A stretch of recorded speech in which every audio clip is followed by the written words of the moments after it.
gonna keep saying it, long as I keep doing these. Go back to the beginning if you're starting here. I run through the night. Fortunately, I know where his house is. No, it's not that I checked it out, it's just a house that someone I know visits sometimes. Until now, I've never been there myself.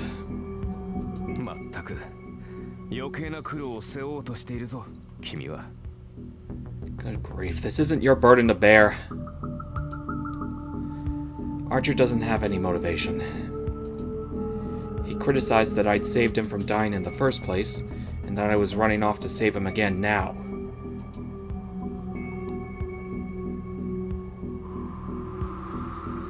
"12 a.m. Under the night sky hidden by clouds, we reach the samurai house. At the edge of the neighborhood, at this house on the outskirts of town, there's no sign of anyone. There are only a few houses nearby, and even if something were to happen, I don't think anyone would run over to look.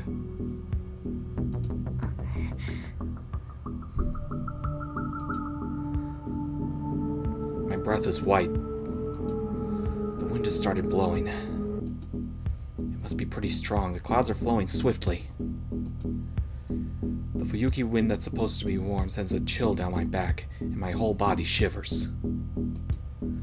Even if you say that the town of Fuyuki is warm, at the top of the hill the temperature is that of a normal winter. The air is frozen and crisp. I strain my ears in the freezing air. With my senses dominated by the frozen air, certainly I feel the presence of an enemy.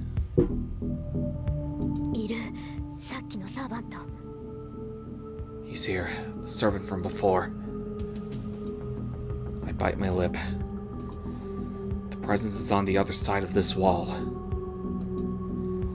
Lancer has already snuck inside the house and is again trying to kill the guy who came home oblivious to what happened.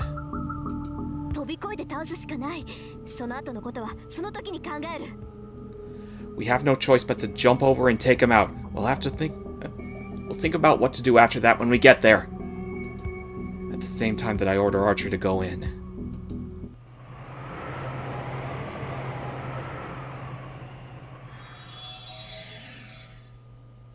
With a flash, like a sun has fallen into the grounds, a white light surges out of the house.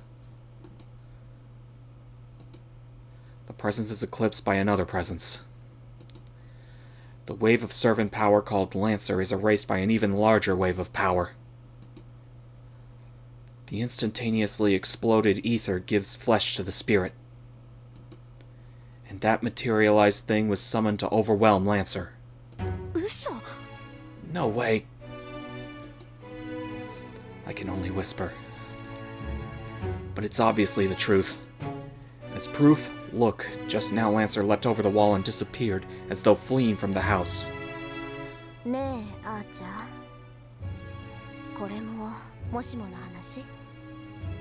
Hey, Archer, is this also a hypothetical?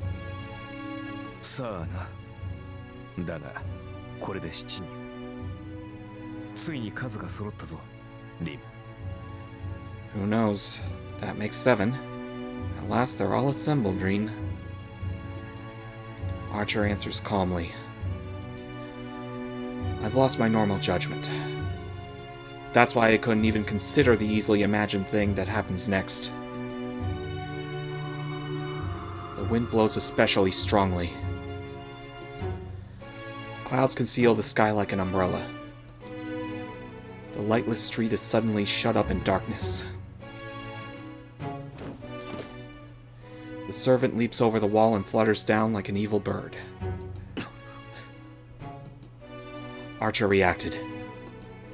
But I couldn't react. That was my failure. The fight ended in that opening that didn't even last a second.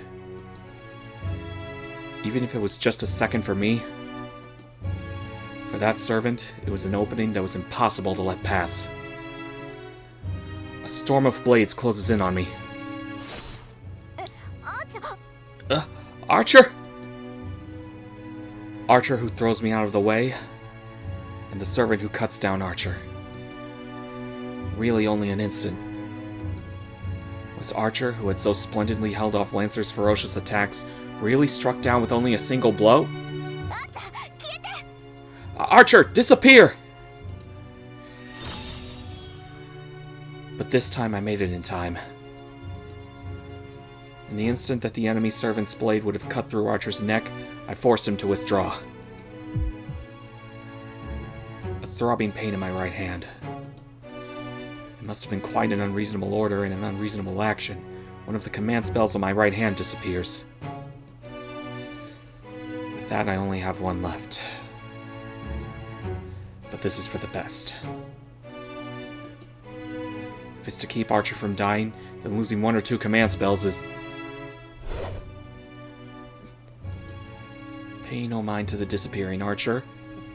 The disappeared Archer. The servant comes to attack me.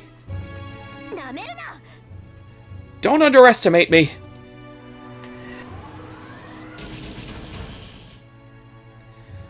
I pull a topaz with a wind spell stored in it from my pocket, and just like that, without even processing it, I slam the magical energy into the enemy servant.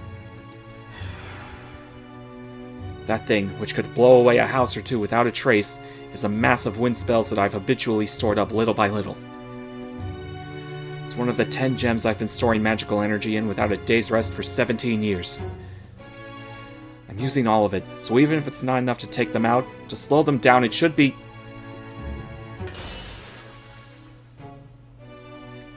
Not enough. There's nothing I can do. The gust of wind that should instantly tear to pieces anything caught in it vanished like a parlor trick the instant it touches her. What powerful magic resistance. Magical energy of a mage's level can't hurt the servant at all?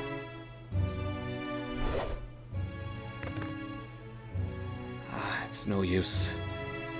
My magic has no effect, and without Archer's protection I have no way of stopping this servant. Although I barely managed to dodge a single attack, that's the end. I look up at the night sky. Standing there, lowering her hand toward me as I shamefully lie on the ground, is the calm form of the Angel of Death.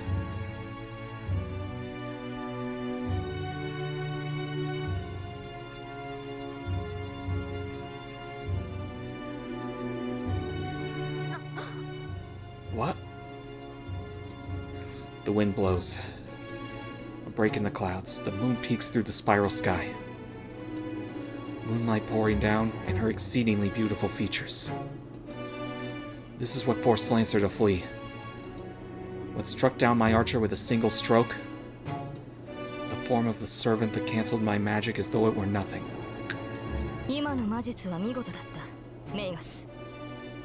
That was impressive magic, Magus. A young girl's bell-like voice. Yeah, right now even her voice is like a nightmare.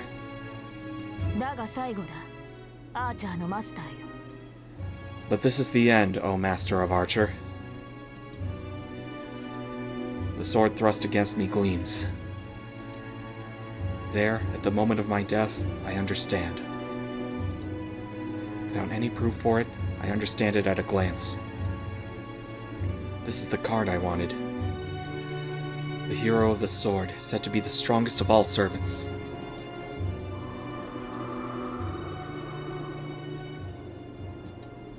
Resigned to death, I look up at the moon. There's no opening to run away or to beg for my life. I'll die here until Sakarin's Holy Grail War will end on the 3rd day. There, with nothing but scorn and regret, I'll exit hating my enemy. And yet, I feel nothing. Really, something must be wrong with me. To think that in but a moment I'll surely be killed, and yet once again I'm fascinated. That's right. It certainly is frustrating. But I also think I can't help it. My killer, the strongest servant. Her form is just heartless, limitlessly gallant, and frustratingly beautiful.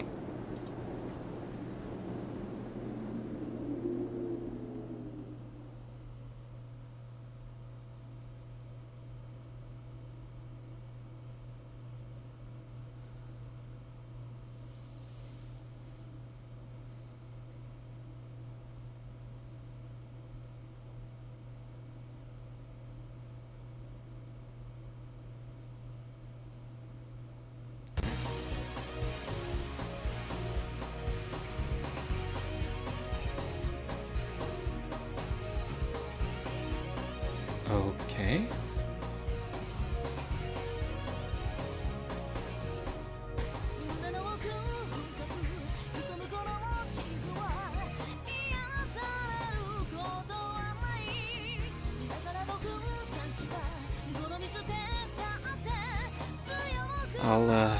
I guess I'll edit in something here. Here.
Okay then.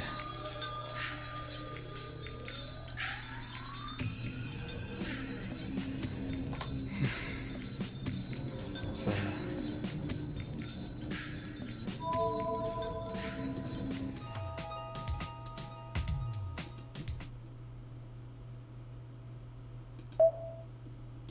oh, wait,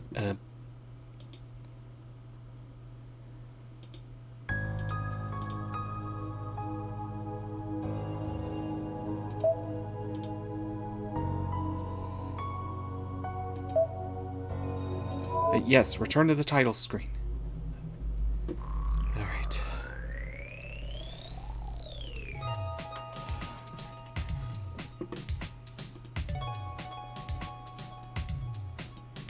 Meeting list, tiger stamp. Huh? Okay, that's where all the endings are listed. This is where we see Rialto 1. Well, I know what to search for on YouTube. I wonder. No, that'll just extend the time. Gallery.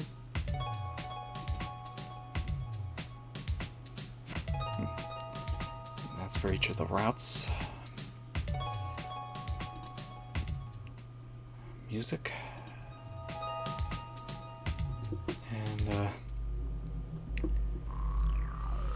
well, yeah. 10 videos later, we're done with the prologue.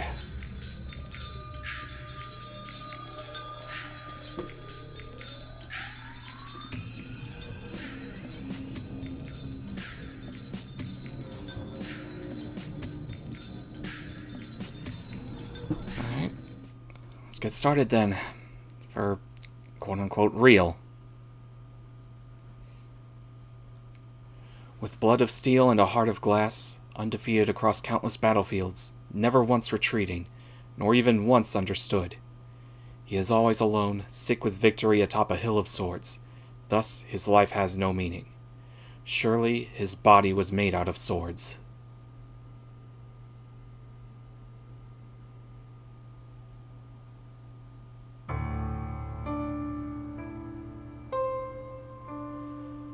When I came to, I was in a burning field. I guess there must have been a huge fire. The town that I knew was entirely in ruins, like the remains of a battlefield you'd see in a movie. That won't continue for long either. When dawn came, the fire grew weaker. The wall of fire that had been so high shrank down, and the buildings mostly collapsed. And all that, it was a strange feeling that the only thing that kept its original form was me. In this place, I'm the only one still alive. I guess that I was pretty lucky, or that my house was built in a lucky spot. which one it was, but anyway, the only one still alive was me. I thought that so long as I'd survived, I had to live. It's dangerous to stay here forever, I thought, so I started walking aimlessly. It's not that I didn't want to be charred black like the people falling down around me. Surely, more than the feeling of not wanting to become like them, my heart was bound up by a stronger feeling. Even so, I didn't have any hope. It was strange that I'd even kept living this long, so I couldn't imagine that I could be saved. In the first place, I won't be saved. Whatever I do, there's no leaving this red world. It was such an absolute hell that even a young child could understand that.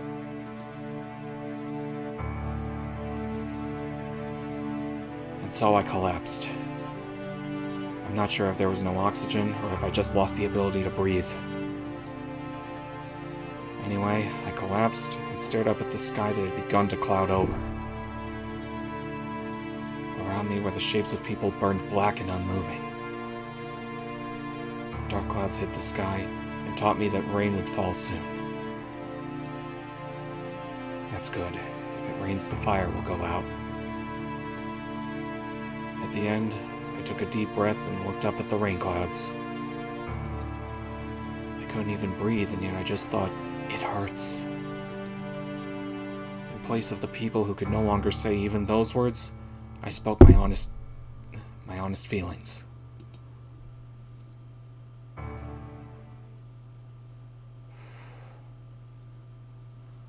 That was 10 years ago. After that, miraculously, I was saved. In that way, my body survived. But the other parts of me were charred black and burnt up. If their parents, their home, and all the other related things are gone, there's nothing left for a small child. So everything apart from my body was reset to 0. If you summarize it, I think it's a simple story. In other words, in exchange for my body being allowed to survive, it was my heart that died.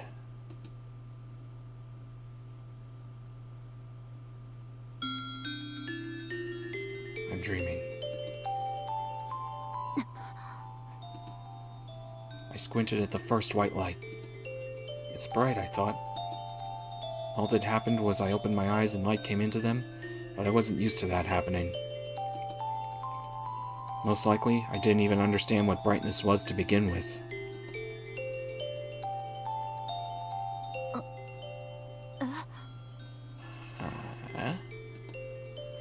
When my eyes adjusted, I was surprised. I was laid down in a bed I didn't recognize, in a room I'd never seen before. I was totally surprised, but the room was white and it had a clean feel to it, so I was able to relax. What is this place? I idly look at my surroundings. The room was big and lined with plenty of beds. There were people in all of the beds, and all of them seemed to be injured. But there was no sense that anything was wrong in this room. All the injured people were people who had already been saved. I relaxed and let my eyes wander. Out the window, the clear blue sky was unbearably beautiful.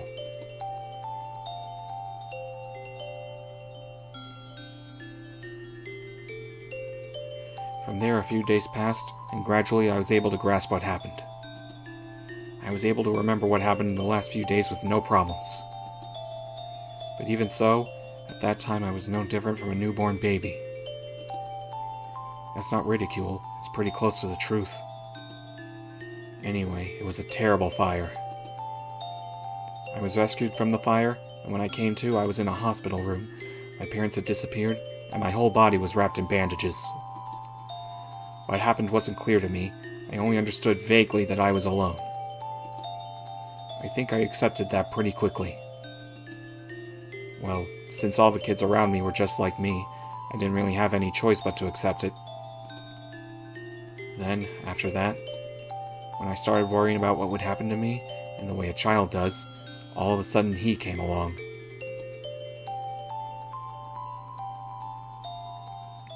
On the day that my that my bandages were taken off and I was able to eat by myself, he came by. A wrinkled suit and unruly hair. He looked a little bit younger than the doctor, so he seemed more like a big brother than a father. こんにちは。君がシロ君だね。Hi there, you're Shiro-kun, right? A smile that seemed to melt into the white sunlight. A voice that I thought was unbearably suspicious and unbelievably kind. 率直に聞くけど、孤児院に預けられるのと、初めて会ったおじさんに引き取られるの、君はどっちがいいかな？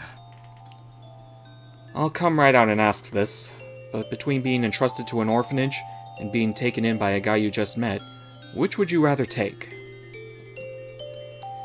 He was asking if it was alright for him to adopt me. When I tried asking him if he was a relative, he answered that he was unmistakably a complete stranger. Well, anyway, he looked like an unreliable guy who wasn't going anywhere. But between him and the orphanage, there was no changing that I didn't know either of them. That being the case, I decided to go with him. そうか。よかった。なら早く身支度を済ませよう。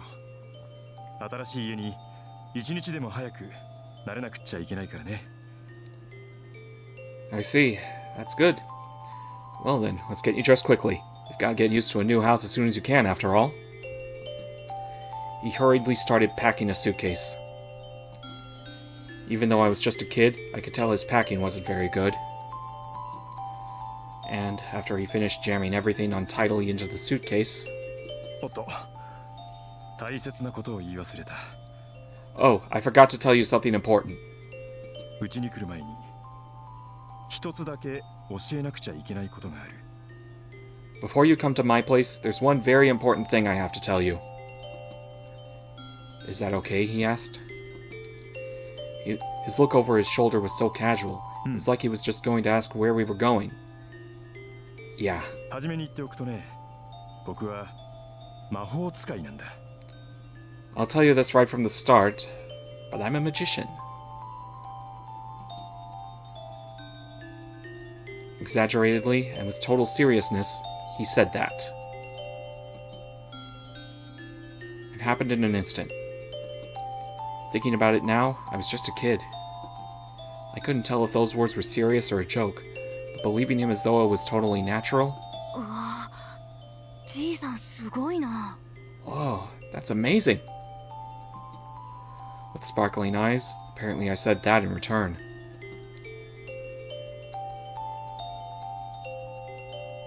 After that, I became his child. Honestly, I don't remember very much of what we talked about back then. Dad just talked about that memory at every opportunity. Bashfully, he brought it up again and again.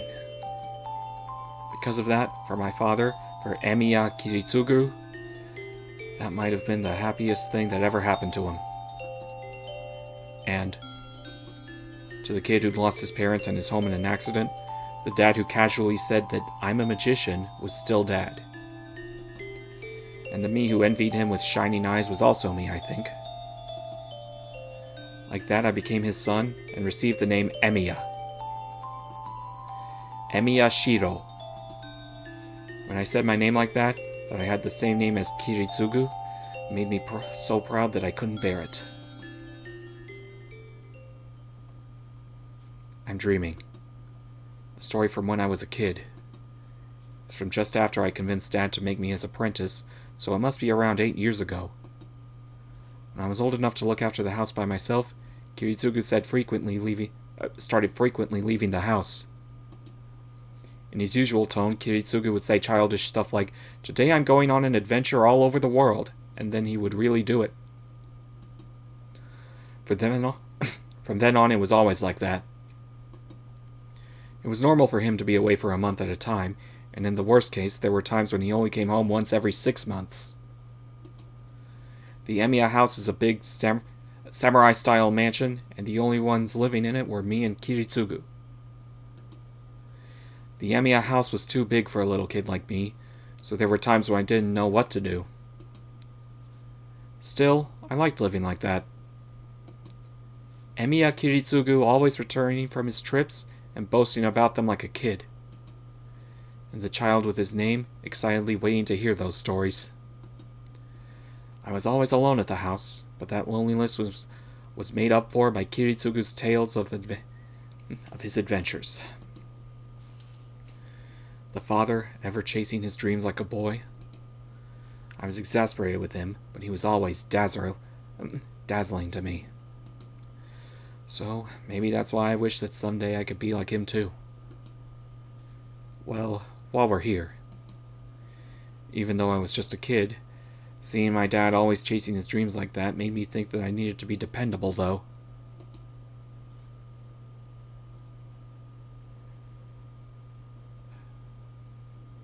January 31st. Fate Stay Night. One day. Chapter 1. I hear a sound. The absurdly heavy sound of an old, poorly fitted door with rusted hinges opening. Light shines into the dark shed. My mind, trying to rouse itself from sleep. Senpai, 起きてますか? Senpai, are you awake? Hears the sound of approaching feet and feels the winter air.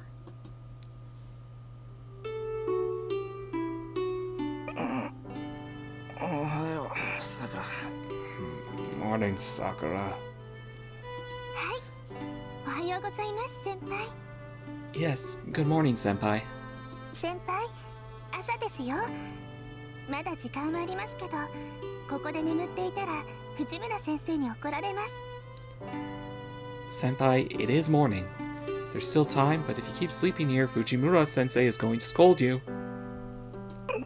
そうだな。よく起こしに来てくれた。いつもすまない。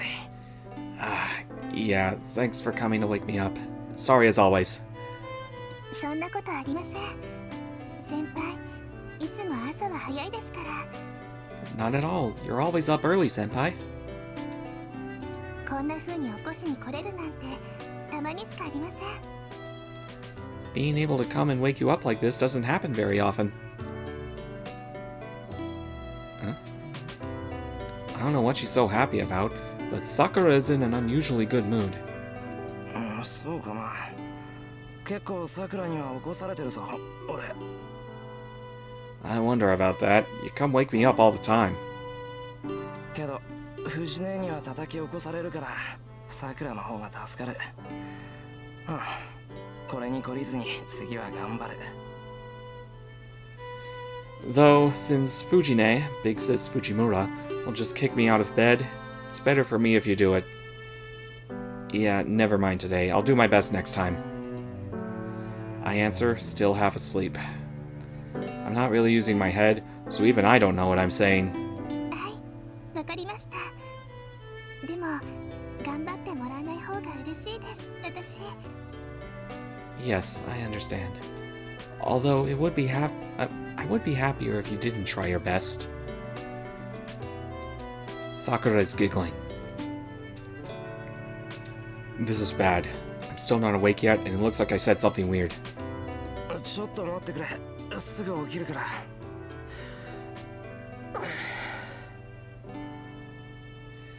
Wait a second, would you? I'll be awake in a second. The cold winter air comes in handy at times like these. The cold mercilessly slaps my underslept and slow-moving mind awake. Before my eyes is my kohai, Mato Sakura. This is the shed outside my house, and the time is just hit 6 in the morning. 先輩、 Senpai? 目が覚めた。ごめんな、桜。またやっちまった。Yeah, I'm awake now. Sorry, Sakura, I did it again. 朝の支度手伝わないといけないのに。 Even though I have to help you with breakfast. そんなのいいんです。先輩、夕べも遅かったんでしょ。なら、朝はゆっくりしてください。朝食の支度は私がしておきますから。 It's fine, Senpai. You were up late last night, right? In that case, please take it easy this morning. I'll go ahead and make breakfast. Sakura says in a lively voice. That's unusual. Sakura really does seem happier and more energetic than normal this morning. バカ、そういうわけにいくか。今起きるから一緒にキッチンに行こ Like I could let you do that, you goof. I'm getting up right now, so let's go to the kitchen together. う。よし、準備完了。それじゃあ行こう、さくら。Alright, I'm ready to go. Let's go, Sakura. いえ、その先輩 No, senpai? なんだよ。他に何かあるのか Huh? What? Is there something else? いえ、そういうことではないんですけど、その先輩、家に戻る前に着替えた方がいいと思います。 No, it's not anything like that, but, Senpai, I think you should get changed before you go back to the house. Ah. When she says that, I look down at myself. Last night I fell asleep in the middle of working on something, so I was still in my coveralls. These coveralls are my work clothes that are my work clothes are covered in dirt. If I go into the house wearing them, I really don't know what Fujine will say. まだ目が覚めてないみたいだ。なんか普段に増して抜けてるな、俺。Looks like I'm still not awake yet. I'm even more out of it than usual. そうかもしれませんね。ですから朝食の支度は私に任せて、先輩はもう少しゆっくりしていてください。それにほら、ここを散らかしっぱなしにしていたら藤村先生に怒られるでしょ。 Yes, maybe so. So please let me take care of breakfast and take it easy for a little longer, okay, Senpai? If you leave this place a mess, Fujimura-sensei will be angry with you, right? そうだな。それじゃあ着替えてから行くから、さくらは先に戻っていてくれ。Yeah. Well then, I'll head over after I get changed. So you go ahead and head back first. はい、お待ちしてますね、先輩。 Yes, I'll be waiting, Senpai. Sakura leaves on swift feet. Well then. First I'll change into my uniform, and then I have to gather up the parts that are scattered around. This shed is built in the corner of the yard, and as you can see, it's a storehouse stuffed with junk. I say that, but I've liked tinkering with stuff since I was a kid, so to me it was just like a vault of treasure. Dad forbid me for entering the shed, but I broke that rule and snuck in almost every day, and as a result I kind of made it my base. For me, for Emi Yashiro, you could maybe say that this place is my real room. The expansive Emiya mansion doesn't really suit me, and more than anything, this atmosphere of being surrounded by junk really makes me relax. そもそももったいないじゃないか。ガラクタって言ってもまだ使えるし。In the first place, it's such a waste. Even if you call it junk, you can still use it. Most of what's stored in the shed is daily use stuff that doesn't work anymore. I don't know if I carry junk into it because I like this place, or if I like this place because it was filled with a mountain of junk. Anyway, sneaking into this shed day after day and repairing broken things like the stuff here became my hobby. It's not as though I have any special attachment to things. I just can't understand why you wouldn't use something that would still work. And I think that bothers me. So that's why I spent the whole night last night fixing his broken stove. 完成は明日か。途中で寝るなんて集中力が足りない証拠だ。Finish tomorrow, huh? Falling asleep in the middle of it is just proof that I can't concentrate. I shake off a light feeling of self-ridicule. For now, I gather up the bits of the stove and put them on the shelf for repair parts. There's no room on the shelf. There's no room on the shelf. Once I'm finished fixing the stove, next up an obsolete videotape player is waiting for me. Let's ignore the fact that Fujine broke both of them for right now. With a grunt, I get up. I change from my work clothes into my uniform. Since the shed is like my room, I keep a change of clothes and all the things I need to live here. Other than that, the better part of what's left is, yeah, some hastily scribbled blueprints and some junk I guess you could call failed repairs. I guess this place used to be some sort of altar. There's also some kind of pattern carved on the floor of the shed. さて、今日も一日頑張って精進しよう。 Well then, let's do our best to be diligent today too. I clap my hands to the shed and turn my legs toward the house.